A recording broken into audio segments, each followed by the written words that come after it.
제목에 적혀 있듯이 오늘 얘기하려고 했던 내용, 논문 쉽게 찾는 법. 논문 쉽게 찾는 법은 뭐 따로 없습니다. AI를 잘 써보세요. 요새는 AI 잘 쓰는 게 좀 괜찮은 것 같긴 하더라고요. AI 매우 좋아요. 레퍼런스 찾을 때 GPT 딸깍. 네, 그 뭔가 딥서치였나? 그런 식으로 레퍼런스를 찾기 위한 AI들이 굉장히 많이 늘어났거든요. 그런 것들로 일단 긁어 모으십시오. 옛날에도 일단은 긁어 모았어요. 내가 어떤 분야에 대한 어떤 내용에 대한 논문을 찾아보고 싶다. 가장 첫 번째로 할 일, 키워드를 몇 개 정합니다. 장내미생물에 대한 연구 결과를 좀 보고 싶어요. 대장균의 비율, 비율에 따른 건강 상태 이런 걸 알고 싶어. 그러면 키워드가 일단 몇 개 있는 거죠. 장내미생물, 대장균, 비율 이런 식으로 해서 검색을 합니다.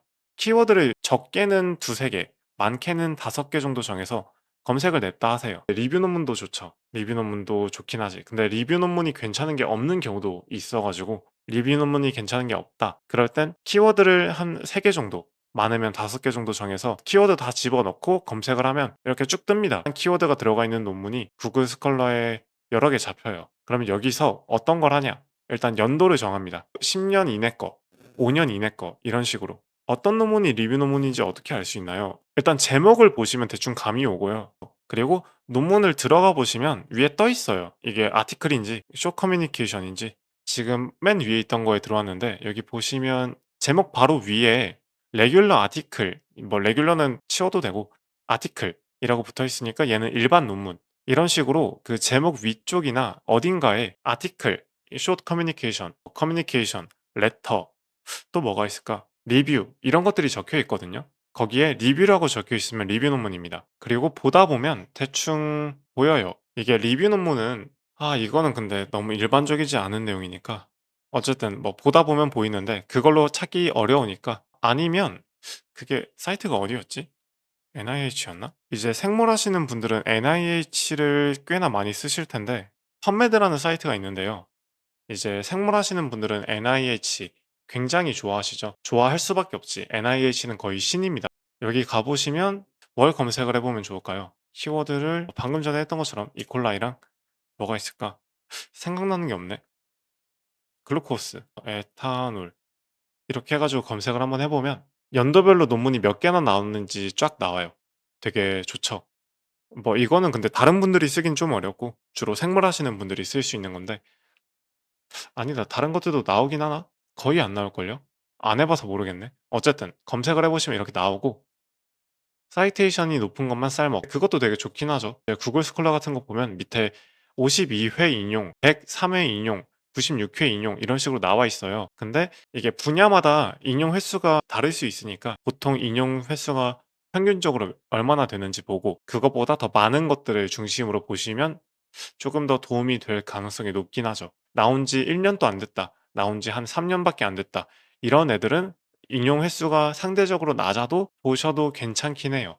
걔들은 이제 나온 지 얼마 안 돼 가지고 인용 횟수가 적은 거일 수도 있으니까. 근데 어쨌든 네. 펀메드 이런 것도 있고 지금 보여드린 이유가 리뷰를 따로 찾아볼 수 있어요. 여기서 리뷰를 누르면 리뷰 논문만 쭈르륵 나옵니다. 그래서 여기 옆에 보면 제목 옆에 리뷰라고 적혀 있죠. 생물 하시는 분들은 이렇게 조금 도움을 받을 수 있기는 하다. 그냥 순수하게 구글 스콜라만 이용해서 찾으시려면 제목을 보거나 들어가셔서 확인을 해보시면 됩니다. 근데 요새는 이런 구글 스콜라 말고 되게 많은 AI 툴들이 나와 있더라고요. 레퍼런스 조사를 위한 AI 툴들이 굉장히 많이 나와 있기 때문에 해당 기능에 리뷰만 찾을 수 있는 기능이 아마 있을 거예요. 그렇게 리뷰 논문만 따로 찾아가지고 리뷰 논문을 바탕으로 어떤 연구 주제, 어떤 연구 내용을 따로 한번 찾아보시는 것도 나쁘진 않죠. 제목에 맞춰서 다시 한번 말씀을 드리면 쉽게 논문 찾는 법, AI를 쓰십시오.